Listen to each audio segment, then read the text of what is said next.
Here we have a lava bead kit. So this sort of sparked my interest after a trip to Santorini in Greece, where lava stones are really, really easy to get because it's a volcanic caldera. And so all the little shops there, of which there are thousands, sell lava bead jewelry, lava pumice stones, all sorts of stuff like that. So I saw the jewelry, little bracelets there going for, 30 bucks a pop. And I thought, I could make this myself, like, much better. So I bought a whole kit, a jewelry making kit to make lava stone jewelry, and it was under $30. So let's see what it comes with. And of course, for anybody who's visited a volcanic area anytime recently, like I said, like Santorini or Hawaii, somewhere in Hawaii, Fiji, I think this would be a fun way to sort of make your own souvenir, I guess. Just something to trigger a nice memory about the trip. So, let's see. Right off the bat, I'm not in love with this string. It's kind of a... what would I even call this? Kind of an elasticy plastic, like a stretchy material. Yeah, if you give it a really good hard yank, you could rip it. That being said, durable-ish, durable enough. Most of like your kid jewelry that you would buy for kids, that, like stretchy bracelets and necklaces are strung on this. I personally would not use this to make jewelry, even for a child. I have a huge collection of plastic-coated metal jewelry stringing material that is the same thickness, so you can get any kind of tiny bead or fixture on it. The plastic coating is great because it doesn't like tear into fragile bead materials over time, and obviously the metal makes it incredibly durable. So I guess this would be really good if you were having like a jewelry making party for like little kids, or something like that, or for kids to do DIY jewelry, because then they wouldn't have to mess around with pliers and crimp beads and all that kind of stuff for more advanced jewelry making. So I'm just gonna put that aside. Like, I wouldn't get rid of it per se. It has its uses, but it's certainly not my go-to material. And this is also just kind of meh, same kind of material, but it's clear. So to make a better set of jewelry, I would say you need to probably buy your own string. But that being said, there's like you get a lot here for what you pay. And I think the string is just kind of a bonus. This kind of stuff can be tied in a knot, and then the jewelry is just done. So you don't need to like put fasteners and stuff on it. So some people prefer that.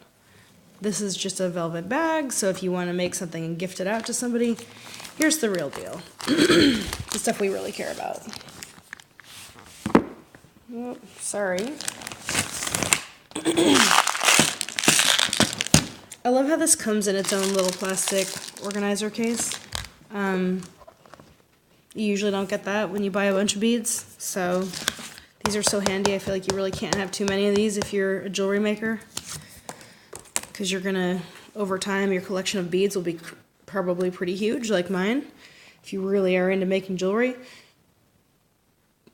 Okay, here's just some customer service information. The store is Soletti, the seller. Some basic instructions, pretty easy to follow. You don't need to even be able to read to follow these instructions. You just look at the picture. Company address. Shenzhen, Guangdong, China. Naturally, I only shop China. No, just kidding. But it's Amazon, so of course it's from China. What do you want? Here we go.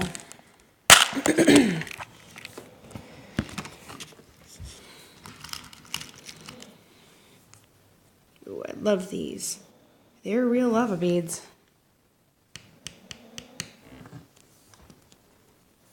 rubbed smooth. There's a nice heaviness to them, a bit of a glassy feel. They're sturdy though.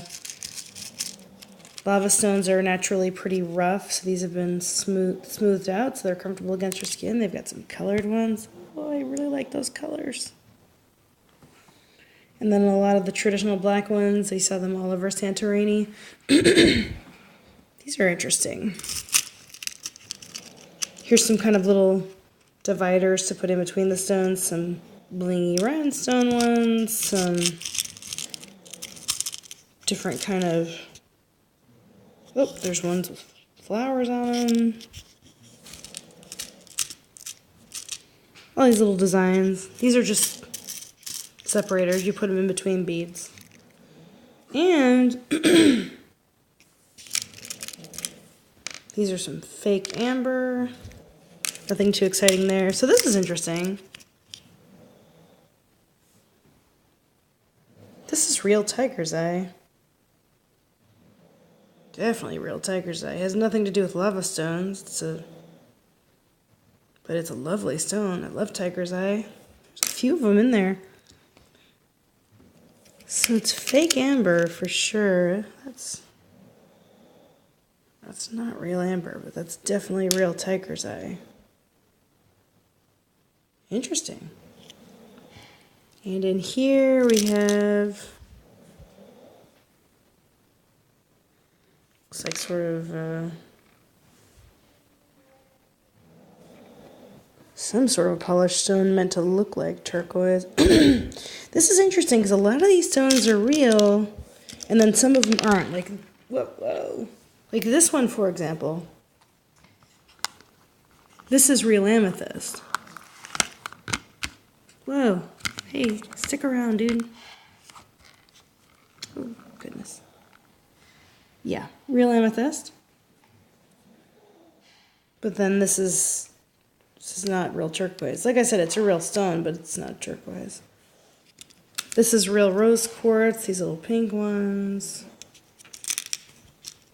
This is another stone meant to look like something. It's nothing special, but it looks cool. So they're not plastic. These are real, some sort of semi-precious stone.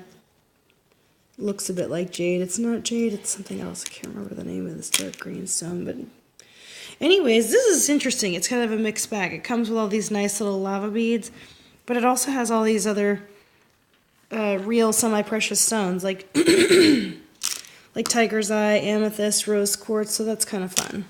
It's a real mixed bag, and you get a lot for your money here. Certainly a lot more than you would get if you just bought a ready-made bracelet or necklace in Santorini of lava stones. And it's great if you're the kind of person who wants to do the work and make the jewelry. Anyways, cool product. I'm going to include the product link in the title of this video.